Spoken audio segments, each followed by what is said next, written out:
23 जनवरी 2025 को प्रयागराज में इलाहाबाद उच्च न्यायालय में एक गंभीर शिकायत पहुंची। वाराणसी के निवासी अनिल कुमार मौर्य ने एक जनहित याचिका दायर की। इस याचिका ने उत्पीड़न और धमकी के एक भयावह पैटर्न का खुलासा किया।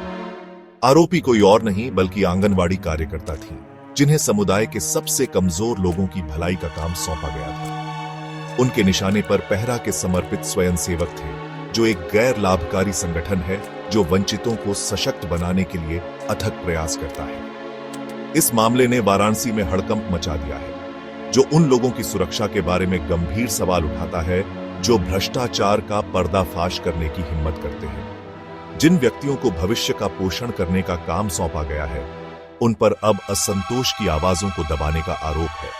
2025 की याचिका संख्या 58 के तहत दायर की गई यह याचिका उन लोगों के साहस का प्रमाण है जो चुप रहने से इनकार करते हैं। यह न्याय की गुहार है, एक ऐसी व्यवस्था के खिलाफ मदद की पुकार है जो आम आदमी के खिलाफ धांधली करती दिख रही है। पहरा, जिसका अर्थ है देखभाल या सतर्कता, वाराणसी में हाशिए पर रहने वाले समुदायों के लिए आशा की किरण रहा है।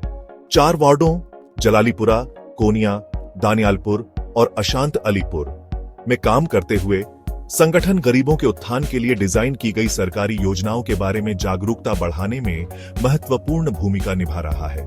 सेवा की भावना से प्रेरित पहरा के स्वयंसेवक सरकार और शासित लोगों के बीच सेतु रहे हैं। वे सर्वेक्षण करते हैं, समुदाय को उनके अधिकारों के बारे में शिक्षित करते हैं और यह सुनिश्चित करते हैं कि इन योजनाओं का लाभ उन लोगों तक पहुंचे जिनके लिए ये है। हालांकि उनके काम ने उन्हें एक कठोर वास्तविकता का सामना कराया है, व्यापक भ्रष्टाचार जो व्यवस्था को त्रस्त करता है। पहरा टीम ने अपने सर्वेक्षण के दौरान अलीपुर वार्ड में समेकित बाल विकास सेवा कार्यक्रम के तहत पोषण योजनाओं के कार्यान्वयन में अनियमितताओं के एक पैटर्न पर ध्यान दिया। बच्चों और गर्भवती महिलाओं के स्वास्थ्य और कल्याण के लिए महत्वपूर्ण इन योजनाओं में व्यवस्थित रूप से धोखाधड़ी की जा रही थी। कागजों पर सूचीबद्ध लाभार्थी गैर मौजूद पाए गए। जरूरतमंदों के लिए मींट खाद्य आपूर्ति को डाइवर्ट किया जा रहा था। घोटाले का पैमाना चौंका देने वाला था, जो भ्रष्टाचार के एक सुव्यवस्थित नेटवर्क की ओर इशारा करता था। पहरा ने विसंगतियों और उन लाभार्थियों के नामों को सूचीबद्ध करते हुए एक विस्तृत रिपोर्ट तैयार की, जिन्हें उनके सही हक से वंचित किया गया था। यह रिपोर्ट उनके जनहित याचिका की आधारशिला बन गई, जिसने व्यवस्था के भीतर की सड़ांध को उजागर किया।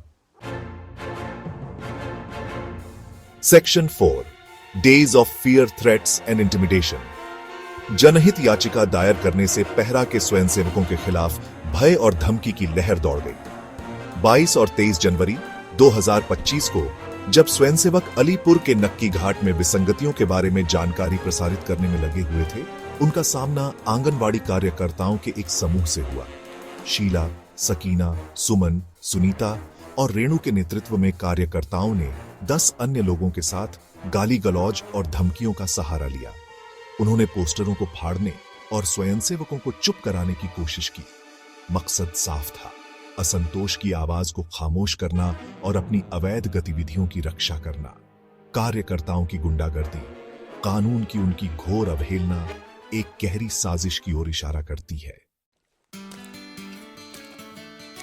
Section 5, the need for Swift judicial action.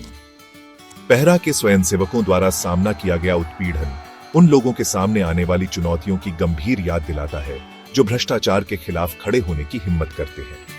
Anganwadi कार्यकर्ताओं, जिन व्यक्तियों को समुदाय की देखभाल का काम सौंपा गया है, की कथित संलिप्तता गंभीर चिंता का विषय है।